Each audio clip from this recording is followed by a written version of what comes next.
Kia ora. Today we are going to talk about the programming that we're on at the moment, where we're at within our training program, and what the intentions were laid out at the start and how they've kind of come to fruition throughout this current journey. I know that a lot of what we've been putting out lately in the content has been based around our new gym and our new headquarters. That stuff is obviously all still going, and we look to be complete in about 3 weeks, but the main thing is the main thing, and for us is the programming, that is the training, that is the space in our whole identity.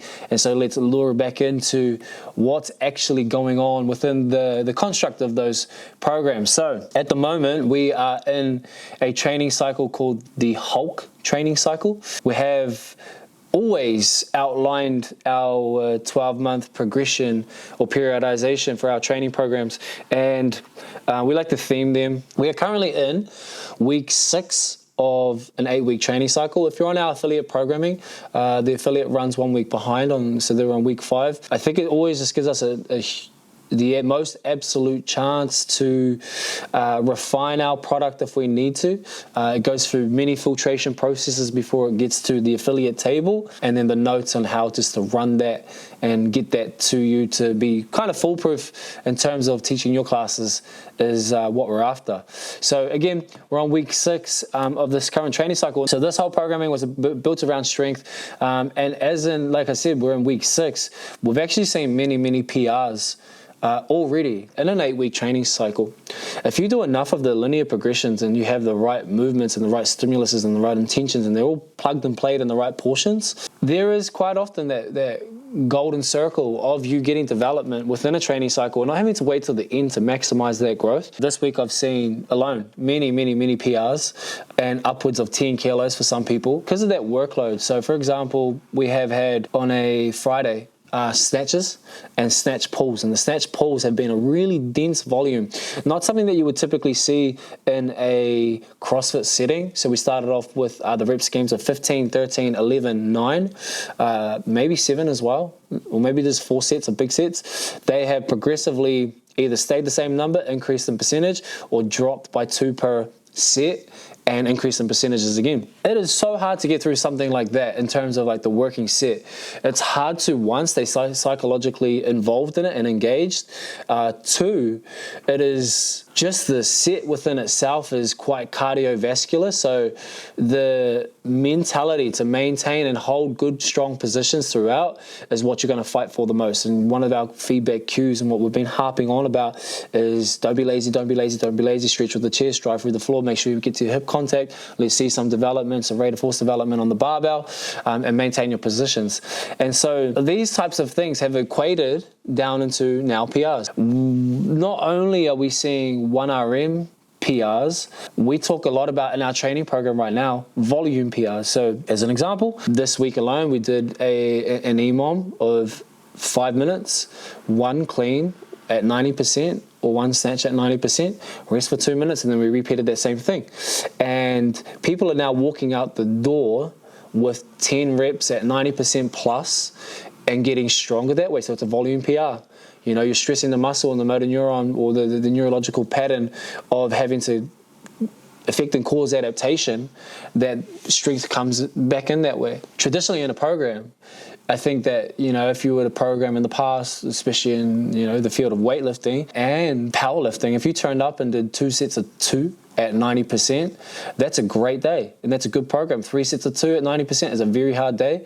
Often you might see, especially our ladies, females tend to be able to work closer to their max for repetitions than males. It's not uncommon to then be able to see them maybe potentially back squat 3 times 3 at 90% of their 1 rep max. So, you know, just with that framework and understanding, anywhere between 4 to 6 reps at 90% in a single session is great.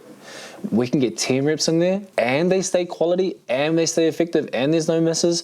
Man, it's sure a pathway for growth. So yeah, that's where we're at in our training cycle. We're seeing a lot of strength, a lot of skill work was a big focus in this training plan as well.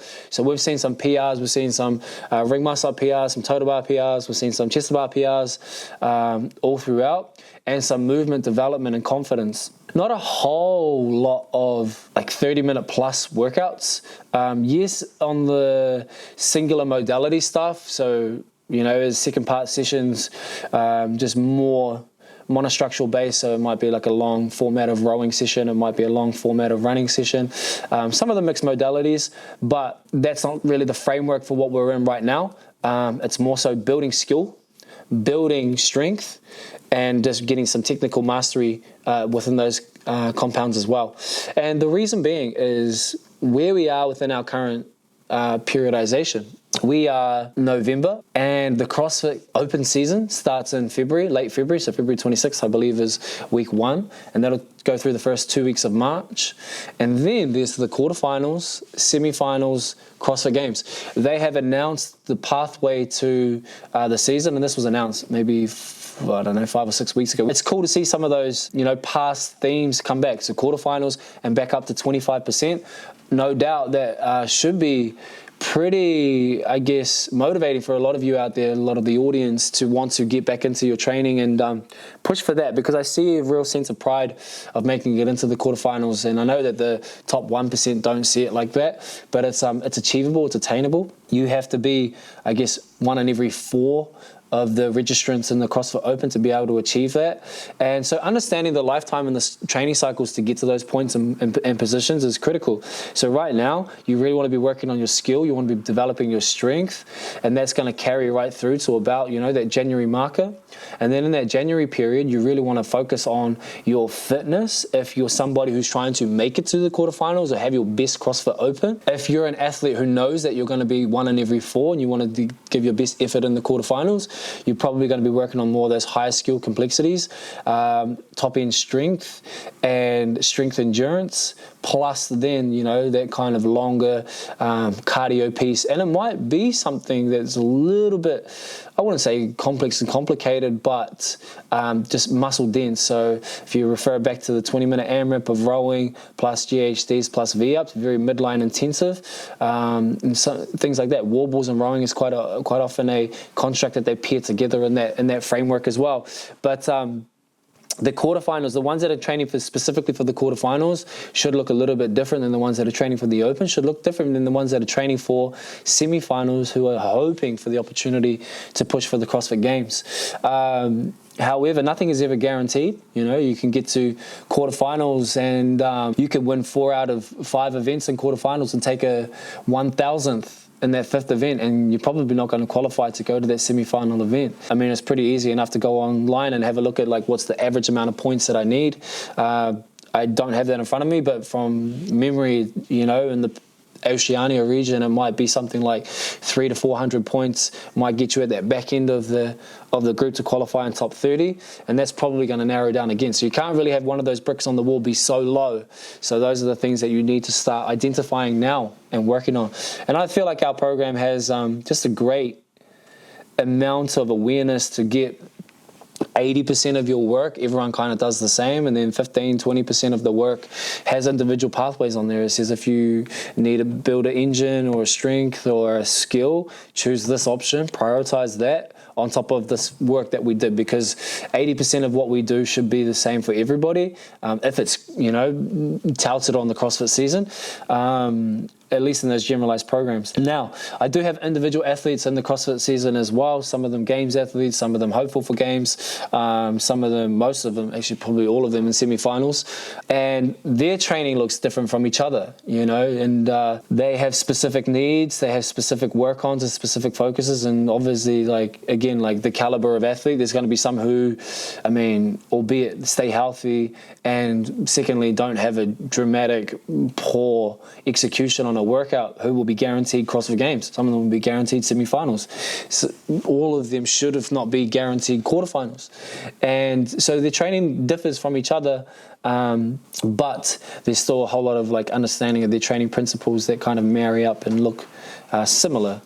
But just as a knock on the door of where we're at, we're currently in our competitor program 6 out of 8 weeks in this training cycle, the Hulk training cycle.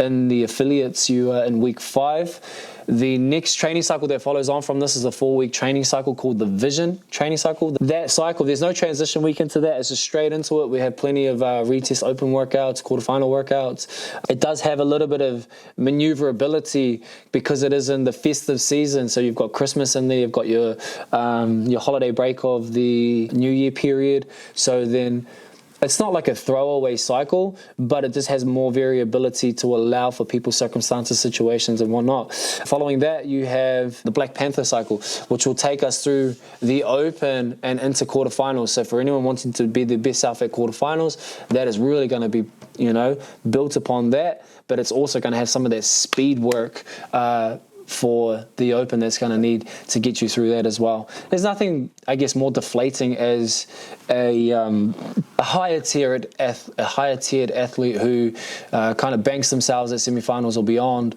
and they take an open score and it's lower than they would hope for. It's the first test of the season, so that's probably sometimes reflective of like, oh, that's where I'm at. And that's not the case. To be successful at the open does not mean that you're going to be successful later down the track, and vice versa. It's about understanding your test and where you will fall in that test and what's going to be the obstacle within that test, and how can I get best at that point of the test and where is that moment. And then once you figure that out, we can decipher all the way back through the training cycles. Well, how do I get good at that? Do I need to do a back squat cycle? What does that even look like? How many times should I squat a week? How many times am my percentages above 70% for how many reps, and how many what's the time work on that in terms of recovery? What should that be paired with? What should the workout look like? What's going to assist that? What's going to negate from the development in that? Because you can't just always do everything at once and hope that it all gets better. There still has to be some structure, some framework, and some standard linear progressions in how you get there. And there's many ways to skin a cat. And so it's about kind of just choosing one that's optimal and going to keep people interested in actually turning up to the gym and getting through those things. So like if you wanted a back squat cycle, there's probably 30 different ways that will be beneficial to doing so. It's just about choosing one, staying with that option, and trusting in that that's going to be the development for there. So yeah, that's kind of just a little bit of a talk back on what we were at with our training for the whole training cycle for not only the competitive track but the affiliate track. I will make another video for the Olympic lifting, our engine program as well, because if you're not familiar, we do those things. And if you're in need of top-ups or specifics, those are probably good places to start and go as well.